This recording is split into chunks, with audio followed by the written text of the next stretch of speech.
ito daw si Lukring, ito daw si Sarah ay maglo-lawyer sa kanyang sarili, no? So, maglo-lawyer daw siya sa kanyang sarili, mga kaibigan, no? So, tingnan natin itong ano. Ba? Lakas ng loob mag-lawyer sa sarili niya. Ay, hindi nga niya maipaliwanag yung kanyang sarili, hindi nga siya makapagpaliwanag, maglo-lawyer pa. Diba? So, mga kaibigan, no? Pinayagan pala, no? Pinayagan pala ng Senate President, no? Yung sinabi ni Lukring na siya ay maglo-lawyer sa kanyang sarili, no? Okay. So, ito. VP Duterte, pinayagang maging abogado para sa sarili. Pinapayagan ng impeachment court ang posibilidad na mag-abogado sa sarili si Vice President Sara Duterte. Ito mismo ang kinumpirma ni Senate President Chis Escudero sa oras na umpisahan na ang trial o pagliliti sa impeachment laban sa pangalawang Pangulo. Yan. So, yan po mga kaibigan, balita po yan, ha? Yan. So, ito ang anong masasabi niyo dyan, guys? Pinapayagan ng impeachment court ang posibilidad na mag-abogado sa sarili si Vice President Sara Duterte. So, komentuhan natin yan. Alam niyo mga kaibigan, ito masasabi ko. Maglo-lawyer siya sa sarili niya. Hindi nga siya makasagot sa mga tanong. Ilang beses siya pinatawag sa Congress. Pero hindi siya makasagot. Kasi nga, wala siyang alam. Hindi niya alam paano sagutin. Puro lang siyang, I will forgo my right. Puro lang, I will forgo. Oh. Diba? Paano ka mag-lawyer sa sarili mo kung wala kang alam? At madalas, sa mga issue na ayaw mong sagutin, no comment ka lang. Oh, paano ka mag-lawyer? Doon nga lang sa press call niyang huli, yung last press call niya, wala ka siyang sinabi kundi, I will not answer that question. Bawal magtanong ang media. Yung magtatanong, walang follow-up ano yun? Yung mga magtatanong, walang follow-up. Bawal magtanong ang media. Nag-press con ka pa kung bawal magtanong ang media. Saan ka nakakita ng press con na bawal magtanong ang media? My God! Pagkatapos gusto mo pa mag-lawyer? Anong sasabihin mo dun? Paano mo didepensa sa sarili mo? Sa House of the Representative nga lang, hindi ka nga makapagdepensa sa sarili mo.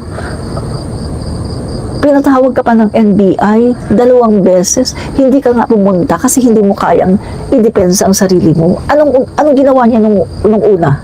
Nung unang pinatawag siya? Humingi ng advance question.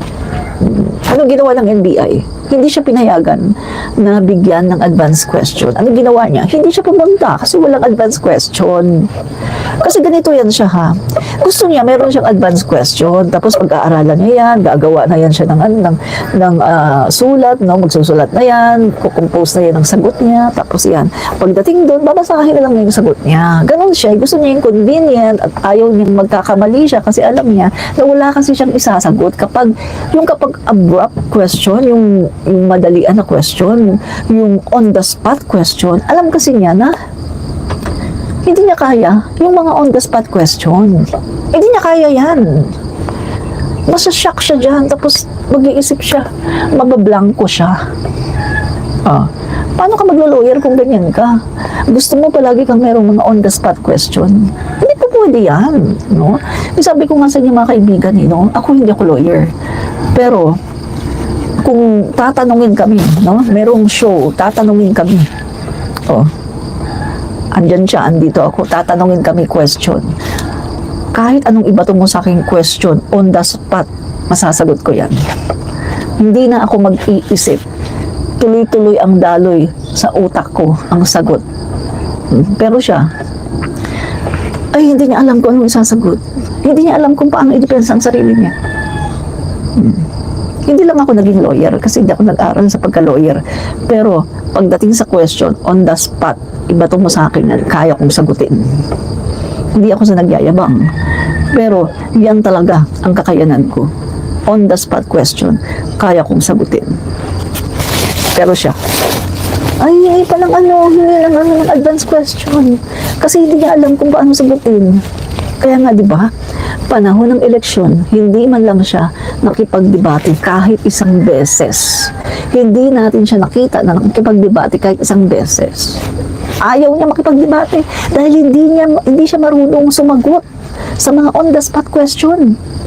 Kaya later on, anong ginawa ni PBBM? Nag-decide na rin si PBBM na tumigil na sa sa pagdalo sa mga debate. Nag-decide na rin si PBBM na huwag nang dumalo sa pakikipagdebate para hindi naman magmukhang engot yung partner niya. Para hindi naman sabihin na, ay, mabuti pa si PBBM nakikipagdebate, si Sara hindi. Siguro hindi yan marunong. So si PBBM nakisama na rin. Tumigil na rin siya sa pakikipagdebate. Pero at least, meron siyang mga nadaluhan na mga debate. Diba? Parang naka-apat yata si PBBM, 4 o 5 na debate na napanood natin sa iba-ibang istasyon. Kasama na yun sa SMNI. Pero si Lucreen, wala talaga. Kasi hindi nga siya marunong makipagdebate. Kulang siya pagdating sa ganun. Kasi yung utak niya hindi gumagana. Diba? Kailangan lang meron kang advance question para masagot niya. Kapag walang advance question, kapag on the spot, hala, ano kayo sasagot ko dun?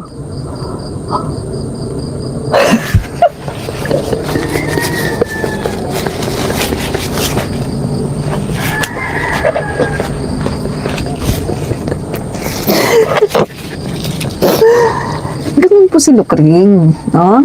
Wala siya, hindi niya alam isagot. Ay mga guys, no? Paki-double tap nyo nga ang turuan ko kayo paki-double tap na paki-double tap nyo ang screen. Guys, turuan ko kayo ito.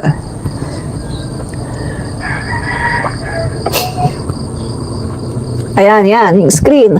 Paki-double tap. Yan Yan, para makapag-like kayo. Kasi hindi pa kayo nagla-like ko. Hindi pa kayo nagla-like. So, double tap nyo lang. Yon, makakapag-like na kayo.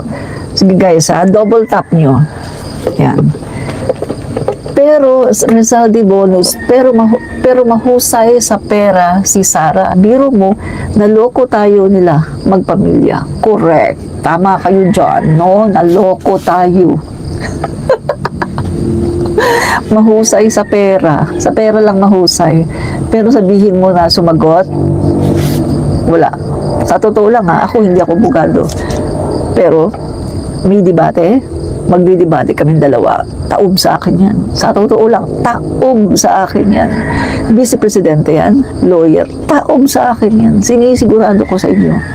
Kapag kami nagdebate niyan, taob talaga yan.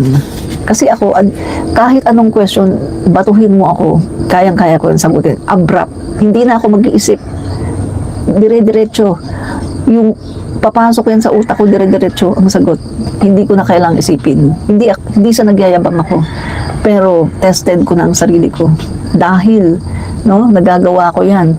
Nung ako ay nagtuturo, tapos kapag meron kami mga seminar, kasama namin iba-ibang mga teachers, biruin mo libo-libong teachers, mga kaibigan. Hindi ako nagbibiro nito Libo-libong teachers ang uma-attend sa seminar.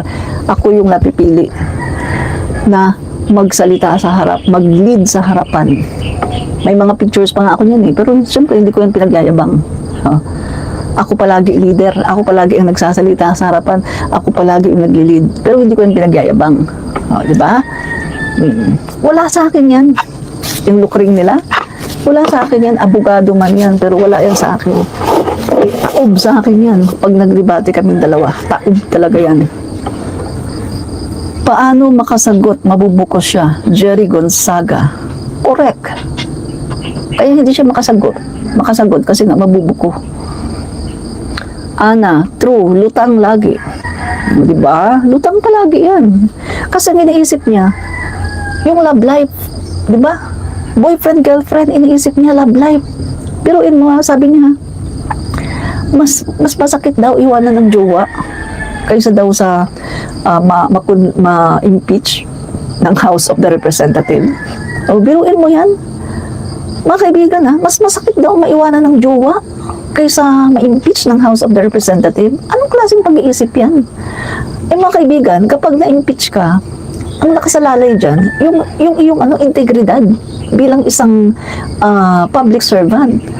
Sandali, may Beverly Wagan, good morning po, Admin Rich, watching from California.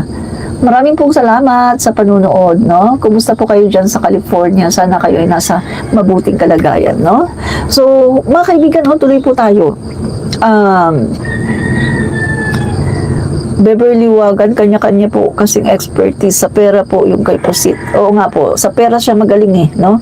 Kaya kita mo, nabudol tayong lahat. Yan. So, tuloy tayo, no guys, no? So, itong masasabi ko. Para sabihin mo na mas masasaktan ka kapag iniwanan ka ng jowa. Guys, sana man lang sinabi niya, mas masakit ang iwanan ng asawa kaysa ma-impeach. Baka maintindihan ko pa siya doon. O guys, sa totoo lang baka maintindihan ko pa siya pag sinabi niya mas masakit maiwan ng asawa kaysa ma-impeach. Bakit? Kasi at least yung asawa mo yan habang buhay kayo na magsasama. At involved dyan yung family niyo, yung mga anak niyo. Pag iniwan ka ng asawa mo, pag naghiwalay kayo, ibig sabihin broken family na kayo, sino ang unang-unang affected? Anak niyo. Yung pamilya niyo. So, kung yun ang sinabi niya, accepted ko yun. Diba? Accepted ko pa yun. Pero, bagamat hindi ganun ka kasi public servant siya Kasi usually mga kaibigan, ang public servant, ganito kasi yan.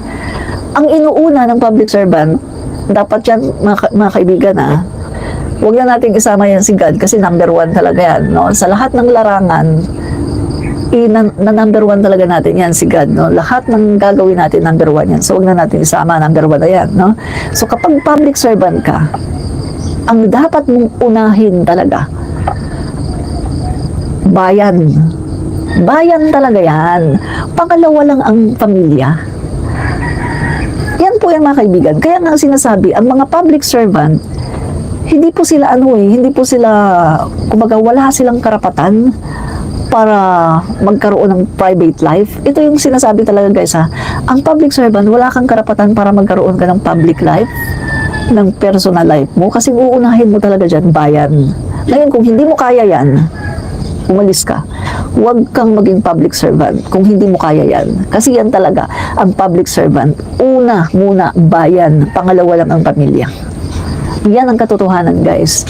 Kaso sa sinasabi dito ni Lukring, mas masakit daw ang iwanan ng jowa kaysa ma-impeach. Ibig sabihin, ang priority pala niya sa buhay ay ang pagjojowa. Kung pagjojowa pa lang priority mo sa buhay, huwag ka nang pumasok sa politika, magjowa ka na lang forever. Ayan naman pala ang yung priority mo sa buhay, yung pagjojowa Bakit ka ginagawa mo dito?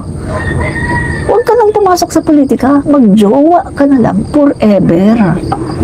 O, di ba? Kasi yun ang priority mo. Kasi sinasabi nga mga kaibigan, totoo yung sinasabi na kung saan ka mas nasasaktan, kung saan mas malaki yung sakit na nararamdaman mo, kung saan bagay ka mas nasasaktan, nandun ang iyong priority. Diba? Example, ganito. Halimbawa ako, hindi ako nakatapos ng pag-aaral. Halimbawa lang na hindi ako nakatapos ng pag-aaral. Hindi ako masyadong nasaktan. Tapos halimbawa, hindi ako nakapagtrabaho. Wala talaga, hindi talaga ako nakapagtrabaho. Hindi rin ako nasaktan. Iniwanan ako ng mga kaibigan ko. Wala kahit isa. Iniwanan ako. Hindi ako nasaktan. Tapos, pinagtawanan ka ng buong mundo. Nilait-lait ka. Hindi ka pa rin nasaktan. Taas noo ka pa rin. Tapos, iniwanan ka ng pamilya mo. Biglang, depressed ka.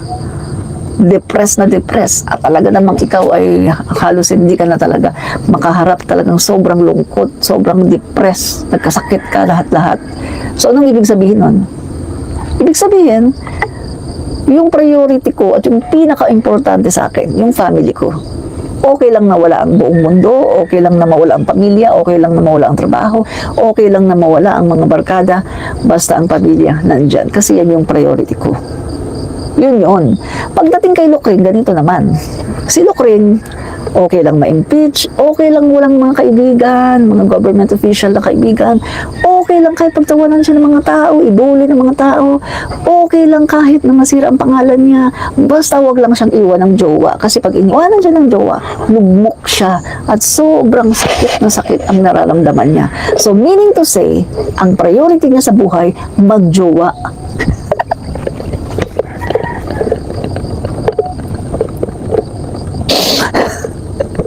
Ang babaw, diba?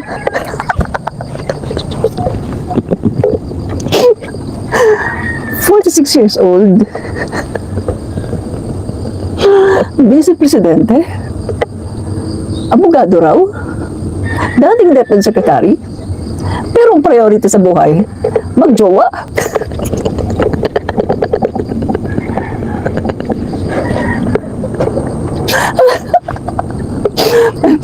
Ayoko na tumawa. Ay, hirapan ako huminga. Ayoko na tumawa, guys. Hirapan ako huminga. Hihikain na naman ako nito. Rizaldi bonus sila pag ang madami jowa. Sana all.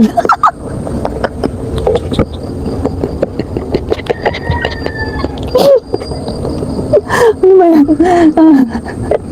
Ay, nako. Maraming pong salamat mga kababayan. Ito po muli si Admin Rich nagsasabing, fight fake news, expose the truth. Guys, supportan po natin ang Pangulo, BBM at ang buong Marcos Admin. Maraming po salamat. God bless. Admin Rich po, Commentarista. Bye!